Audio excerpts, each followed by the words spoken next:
गोष्टीचं नाव आहे उंदराची टोपी. एक होता उंदीर मामा. रस्त्याने जाताना त्याला मिळाले एक फडके. फडके पाहून उंदीर मामाने विचार केला, याची आपण एक छानशी टोपी शिवूया.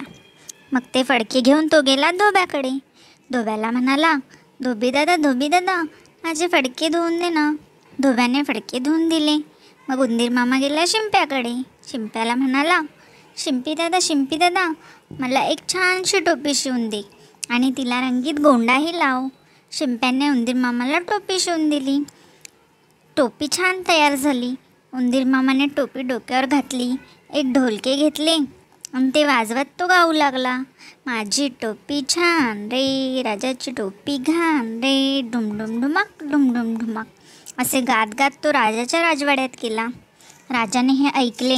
त्याला खूप राग आला. तो शिपायांना म्हणाला, जा रे, त्या उंदराला पकडून आणा, त्याची टोपी काढून घ्या. शिपायांनी उंदीर मामाला पकडले आणि त्याची टोपी काढून राजाकडे दिली.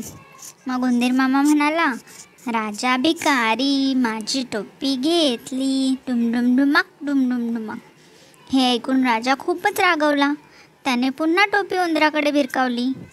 उंदीर मामाने आपली टोपी घेतली, डोक्यावर घातली आणि तो पुन्हा गाऊ लागला, राजा मला घाबरला, माझी टोपी दिली, डुम डुम ढुमाक. असे गात गात तो राजवाड्यातून निघून गेला. अशी झाली उंदीर मामाच्या टोपीची गंमत.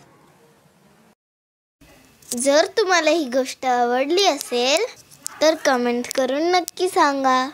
व्हिडिओला लाईक करा आणि चॅनलला सबस्क्राईब करा. थँक्यू.